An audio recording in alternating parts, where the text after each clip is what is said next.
Hello friends, good morning. Modern medico point के YouTube platform पे स्वागत है आपका। जैसा कि आप लोगों को पता है कि हम लोग पिछले वीडियो में प्लेसेंटा के रिगार्डिंग कुछ एबनॉर्मेलिटीज था, जिसके रिगार्डिंग हम लोग कंप्लीट चर्चा किए थे। और आज की जो हमारी क्लास है वो है एबनॉर्मेलिटीज ऑफ अम्बिलिकल कोड, यानी कि अम्बिलिकल कोड एबनॉर्मेलिटीज। ठीक है, जिसके रिगार्डिंग आज हम लोग कंप्लीट चर्चा करेंगे। जिसमें जो पहला एबनॉर्मेलिटीज है अम्बिलिकल कोड का, वो है वेटल डोर प्लेसेंटा, और है वेल मेंटस प्लेसेंटा है, और वसा प्रीविया है। ठीक है ना। वेटल डोर प्लेसेंटा, हालांकि इसमें तो इंक्लूड है प्लेसेंटा, लेकिन ये अम्बिलिकल कॉर्ड का एबनॉर्मेलिटीज माना जाता है। ठीक है ना। ये क्या है? अम्बिलिकल कॉर्ड का एबनॉर्मेलिटी है वेटल डोर प्लेसेंटा और वेलमेंटस प्लेसेंटा और वसा प्रीविया भी, तीनों जो है अम्बिलिकल कॉर्ड से रिलेटेड एबनॉर्मेलिटी है, जिसके रिगार्डिंग हम लोग चर्चा करेंगे। देखिए, जो सबसे पहला जो एबनॉर्मेलिटी है वो है वेटल डोर प्लेसेंटा। आज पहला एबनॉर्मेलिटी क्या है? Battledore placenta if the umbilical cord attachment. ठीक है ना। देखो,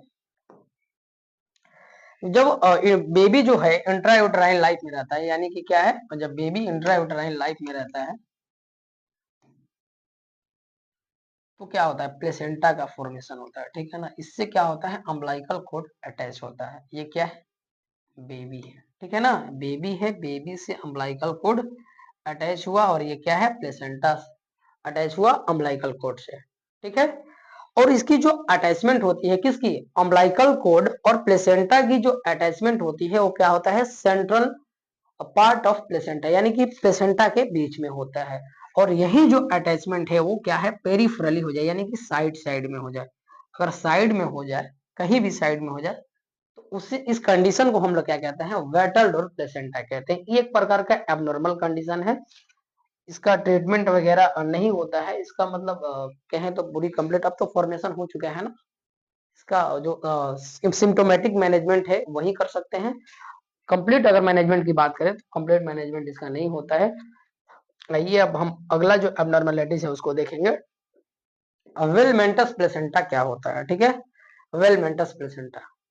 अब देखिए, अगर हम लोग वेलमेंटस प्लेसेंटा की बात करें तो जब प्लेसेंटा का फॉर्मेशन होता है, क्या होता है? जब प्लेसेंटा का फॉर्मेशन होता है उसी समय क्या होते हैं? अम्बिलिकल कॉर्ड इससे अटैच होते हैं।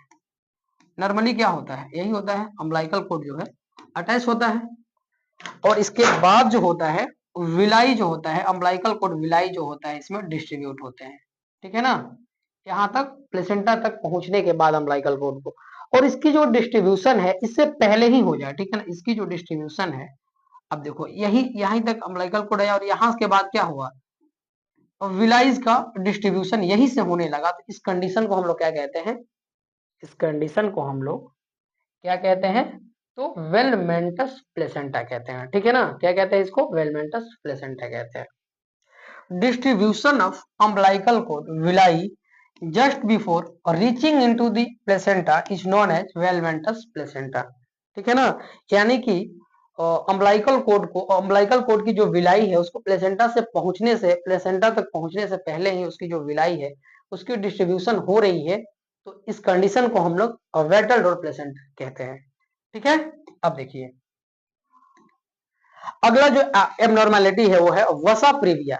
वसा प्रीविया एक प्रकार का क्या होता है? वेलमेंटस प्लेसेंटा का ही एक रूप होता है, यानी फॉर्म होता है। ठीक है ना।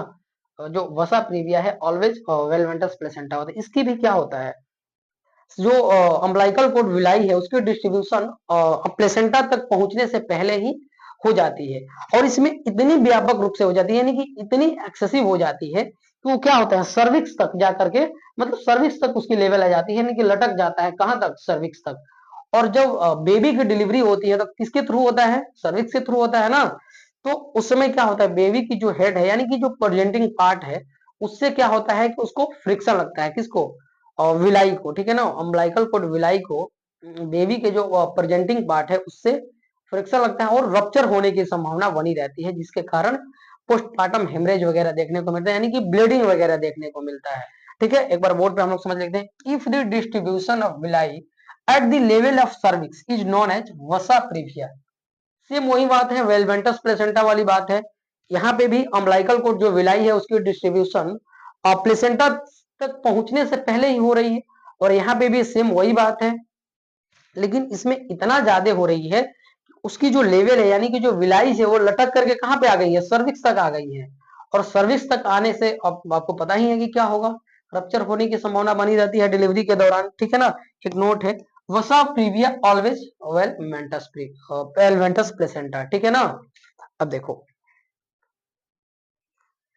एक दो कुछ स्पेशल एबनॉर्मेलिटीज है अम्बिलिकल कोड के रिगार्डिंग, जिसमें हम लोग शॉर्ट कोड और लॉन्ग कोड कहते हैं। इफ द कोड लेंथ जो होता है 20 सेंटीमीटर से कम अगर अम्बिलिकल कोड की लेंथ है तो इस कंडीशन को हम लोग शॉर्ट कोड बोलते हैं। और वही जो अम्बिलिकल कोड की जो लेंथ है 100 सेंटीमीटर से एबव हो गया यानी कि ज्यादा हो गया है तो उस कंडीशन को हम लोग लॉन्ग कोड कहते हैं। If the code length more than 100 centimetre, अगर नॉर्मल प्लेसेंटा की लेंथ की बात करें तो जो नॉर्मल लेंथ जो होता है कितना होता है, 45 सेंटीमीटर होता है। कितना होता है, 45 सेंटीमीटर अम्बिलिकल कॉर्ड की लेंथ होती है, ठीक है ना। तो आज की जो हमारी क्लासेस है यहीं तक रही, जिसमें हम लोग देखे हैं कि अम्बिलिकल कॉर्ड से रिलेटेड कुछ एबनॉर्मलिटी था, जिसमें वेलमेंटस प्लेसेंटा था, वसा प्रीविया था, ठीक है ना।